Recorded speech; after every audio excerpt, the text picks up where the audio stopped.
Hello दोस्तों, स्वागत है आप सभी का। आज जो है वो हम जो करंट ट्रांजिट यानी कि जो गोचर स्थिति है इस पे चर्चा करेंगे। इससे कुछ चीज़ें तो सीखने को मिलेंगी और इसके बाद अभी अगले कुछ दिनों तक सभी लग्नों के ऊपर इसी कंसेप्ट को अप्लाई करेंगे, जिससे ये समझ में आए कि क्या चीज़ें और क्यों वो चीज़ें होती हुई नज़र आती हैं। चलिए आज के वीडियो को शुरू करते हैं। पहला इम्पॉर्टेंट फैक्टर जो हम खोजने की या समझने का प्रयास करेंगे वो होगा वक्री ग्रह के प्रभाव। क्योंकि वक्री ग्रह को लेकर बहुत ज़्यादा चीज़ें नहीं कही गई। जहाँ तक लिमिटेड अमाउंट में बात हुई वो ये थी, अगर कोई वक्री ग्रह नीच का हो जाए तो उच्च की तरह प्रभाव करने लगता है, और यदि कोई ग्रह वक्री होकर उच्च हो जाए तो नीच की तरह प्रभाव करने लगता है। अब वो तो किताब की अपनी नॉलेज थी। आज की परिस्थितियों को समझने की कोशिश करते हैं और देखते हैं कि ग्रह अगर वक्री है तो क्या प्रभाव हो रहे। सबसे पहली चीज अपन देखते हैं कि दुनिया के किसी न किसी हिस्से के अंदर इस समय बाढ़ की स्थिति देखने को मिली, और ये सिर्फ किसी एक देश के अंदर हो ऐसा नहीं हुआ, पूरे विश्व के अंदर कहीं ना कहीं ये परिस्थितियां बनी। कारण क्या था? पहली चीज, बहुत ज्यादा बरसात का पीरियड वो है जहां पे गुरुदेव जो हैं वो जल तत्व की राशियों में भ्रमण करते हों। जल तत्व की राशियां कौन सी हैं? 4 नंबर की राशि, 8 नंबर की राशि और 12 नंबर की राशि। 4 नंबर की राशि में गुरु उच्च के हो जाते हैं, पहली कंडीशन। 8 नंबर की राशि में गुरु उच्च नहीं होते और वो सिर्फ मित्र की राशि मानी जाती। 12 नंबर की राशि गुरु की अपनी राशि है। और जहां तक जल तत्वों में भी बात होती है तो 12 नंबर जो है उसका जो साइन रिप्रेजेंटेशन है वो भी कहीं ना कहीं मछलियों के द्वारा है। यानी बहुत ही ज़्यादा बड़ी मात्रा का जो जल है, जिसे हम समंदर कह सकते हैं, वो 12 नंबर की राशि से नेचुरली देखा जाता है। 4 नंबर की राशि जो है वो बहते पानी को दर्शाती है। तो कुछ चीज़ें तालाब होती हैं, कुछ चीज़ें नदियाँ होती हैं। उस हिसाब से देखा जाए तो 12 नंबर की राशि बहुत ही ज़्यादा अमाउंट में जो आपके जल तत्व है उसको दर्शाने लगती है। गुरु अपनी ही राशि में बैठे हुए हैं और इस समय वो वक्री होके चल रहे हैं। अब डेट तो मुझे अभी एग्जैक्टली नहीं याद कि वो किस डेट में वक्री हुए थे। इन्हें तो जब मैं लग्नों के ऊपर लगाऊंगा वहां पे मैं डेट्स में बात करूंगा। इस समय हम इसमें से क्या समझ पा रहे हैं? जब कोई ग्रह अपने ही भाव में बैठ के वक्री हो रहा है तो उससे जुड़ी हुई चीजों के साथ वो परेशानियों को सामने देने में सक्षम है। लॉजिक और वर्ड्स का जो कंसेप्ट था वही, अगर कोई ग्रह वक्री हो तो नीच राशिस्थ होने पर वो अच्छे फल देने लगता है, जबकि उच्च होने पर वो नीच के समान फल देता है। इसका मतलब ये हो गया कि ग्रह जो है जब वो वक्री हो रहा है तो उसके जो नॉर्मल तरीके हैं काम करने के वो उससे हट के उसके विपरीत हो जा रहा है। जहाँ पे गुरु को 12 नंबर राशि के अंदर अगर वो वक्रत्व हासिल नहीं करते तो उन्हें एक तरफा राइज करना था, बढ़ना था। उसकी जगह क्या हुआ? वक्री होने के बाद वो अपने ही भाव के अंदर, अपनी ही राशि के अंदर कहीं ना कहीं चुनौतियां देते हुए नजर आए। एक चीज तो ये हुई। दूसरा जो वक्री ग्रह है जिसे हम लेकर रीड कर सकते हैं वो है शनि।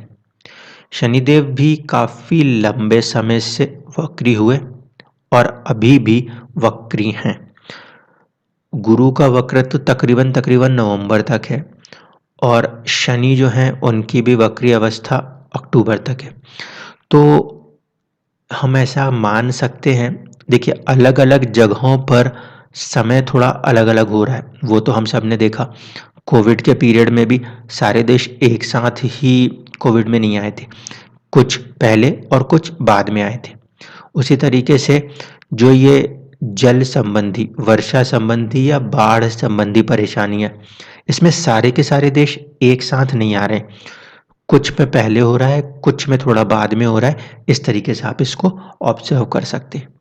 इसी तरीके से जो वक्री शनि का प्रभाव है, वो कालपुरुष कुंडली में 10वें घर में वक्रत्व हासिल किए हुए।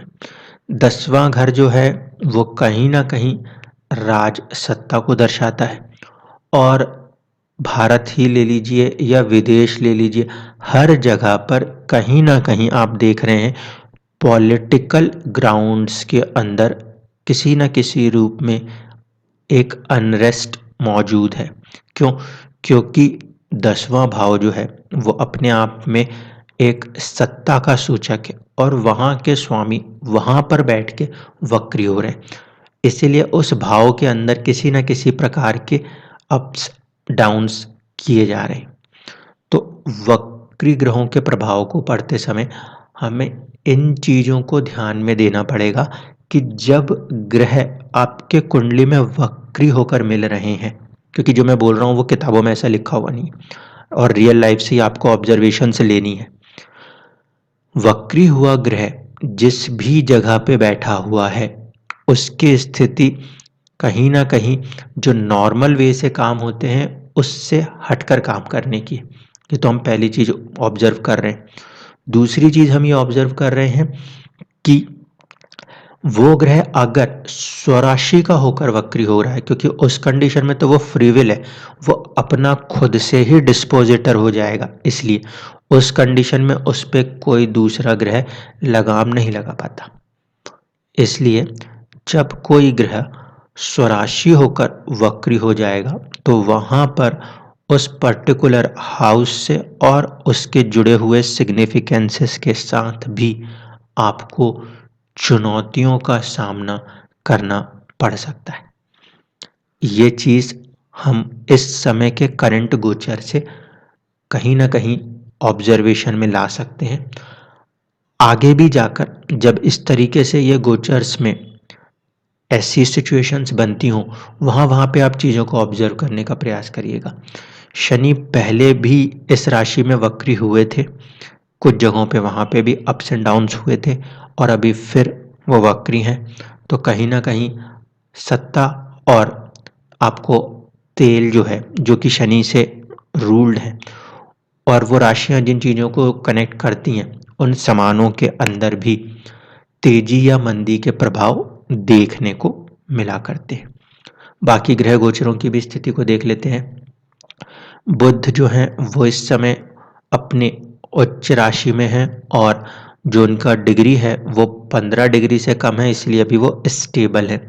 जब बुध 15 डिग्री से आगे जाएंगे तब यही उच्च राशि में वो उच्च नहीं रहेंगे, लेकिन प्रभाव वहाँ पे भी कुछ अप्स एंड डाउन्स जैसा होगा, लेकिन वो वक्री नहीं होते जब तक, तब तक उतना नेगेटिव प्रभाव नहीं आएगा। वो चीज़ होती है द्विस्वभाव राशि की वजह से आधी राशि स्टेबल है और आधी राशि अनस्टेबल है, उस लॉजिक पे। सूर्य की स्थिति की बात करें तो सूर्य जो हैं वो अपनी ही राशि में मूल त्रिकोण राशि में बैठे हुए हैं।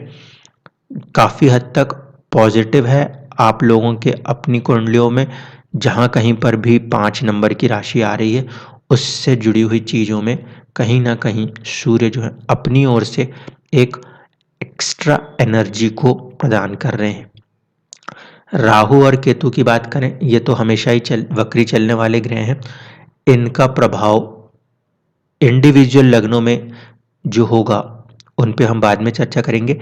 यहाँ पर अगर हम कालपुरुष की कुंडली से बात करें, तो 1 नंबर से बनने वाली कुंडलियों में राहु इस समय मस्तिष्क के ऊपर काम कर रहे हैं, यानी कि बहुत ज़्यादा ख़याल, बहुत सारी चीज़ों में एक दुविधा की स्थिति, ये सब कुछ कहीं न कहीं इस समय दुनिया के अंदर आप देख सकते हो।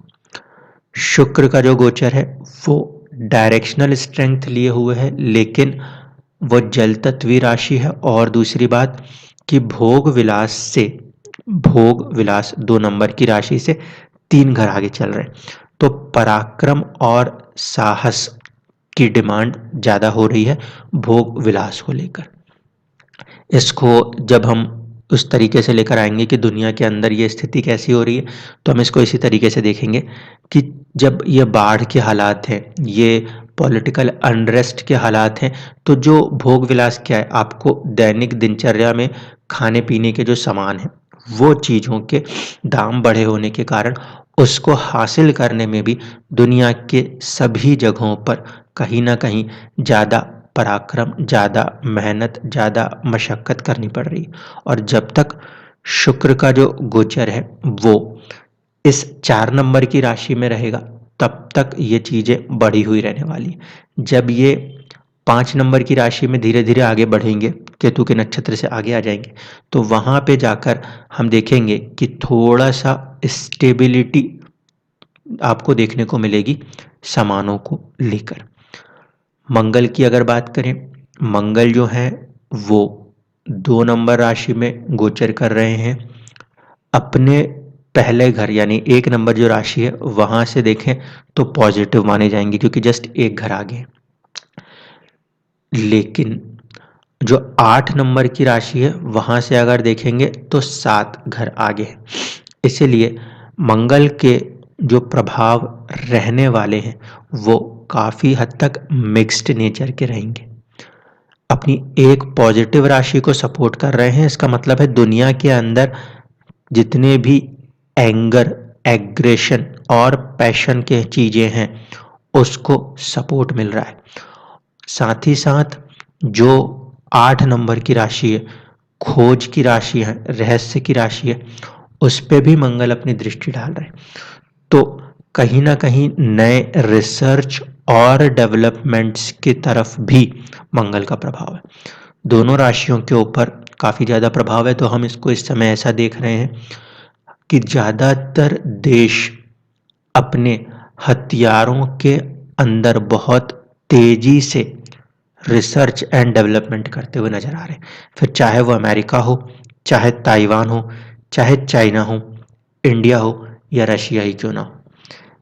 जब हम वर्ल्ड प्रोस्पेक्ट से इस चीज़ को देख रहे हैं तो मंगल युद्ध के देवता माने जाते हैं। जितने भी आपके हथियार हैं वो कहीं न कहीं उनके साथ ही जुड़े हुए हैं। अपनी पहली राशि मूल त्रिकोण राशि से 1 घर आगे, यानी कि युद्ध के हालातों को कहीं न कहीं बनाए रखने का काम। और 8 नंबर की राशि जो कि रिसर्च एंड डेवलपमेंट बता रही है, तो पूरी दुनिया इस समय कहीं न कहीं इन चीज़ों में अपने धन को लगाती हुई आपको नज़र आ रही है। इसके बाद सूर्य को हमने ले लिया, शुक्र को ले लिया, मंगल को ले लिया, गुरु की स्थिति को हम समझ ही चुके हैं। गुरु 12th हाउस के अंदर, 12th हाउस बेसिकली क्या होता है? वो होता है आपके खर्चों का। वहाँ पे उसी राशि के स्वामी होकर बैठे हुए हैं और वक्री हो रहे हैं। जब वो वहाँ बैठे थे तो उनका वहाँ पे काम था कि उस चीज़ को थोड़ा-सा रोक के रखते, खर्चों को। लेकिन वक्रत्व है तो जो चीज़ों को थोड़ा-सा सही पॉजिटिव वे में करना है वो भी नेगेटिव हो रही है। अब जब आपदाओं की स्थिति आएगी तो ज़ाहिर-सी बात है कि खर्चे बेवजह के बढ़ते हुए भी नज़र आएँगे ही आएँगे। शनि के साथ भी हमने बात कर ली। कर्म के पॉइंट ऑफ व्यू से उसी राशि में आकर सत्ता की जो राशि है वहीं पर आकर वक्रित्व होने के कारण चुनौतियाँ खड़ी हो रही हैं। दूसरी राशि से 12वें हैं, तो जब एक अनरेस्ट मौजूद है तो ऐसी कंडीशन में कहीं पर भी जो गेन्स हैं, 11th हाउस क्या रिप्रेजेंट करता है? लाभ को। तो इस समय लाभ की स्थिति में भी चुनौतियाँ देखने को मिल रही हैं और ये अभी से नहीं, रह के आपको एक लंबे समय से दिखाई दे रहा है और ये परिस्थिति तकरीबन आपको अक्टूबर 21 तारीख तक दिखाई देगी, जब तक कि शनिदेव जो हैं वो अपने वक्रत्व को ख़त्म नहीं करते। तो मुझे उम्मीद है कि गोचर से जो परिस्थितियाँ हैं उसमें कुंडलियों को लगा के देखिए उन ग्रह, उनके कारकत्व, उनकी राशियों के प्रभाव कैसे काम कर रहे हैं, तब जाके हम रियली समझ पाएँगे कि वक्री ग्रह काम कैसे करते हैं। अब इसी लॉजिक को जो हमने पूरे वर्ल्ड से समझ रहे हैं, सीख रहे हैं, उसी को इंडिविजुअल कुंडलियों में लगन के ऊपर भी प्रयोग किया जाएगा। तो इसके आगे की जो सीरीज रहेगी वो हर एक इंडिविजुअल लगन कुंडली में ये जो 2 ग्रह वक्री हुए हैं इनके प्रभाव के ऊपर रहने वाली है। धन्यवाद।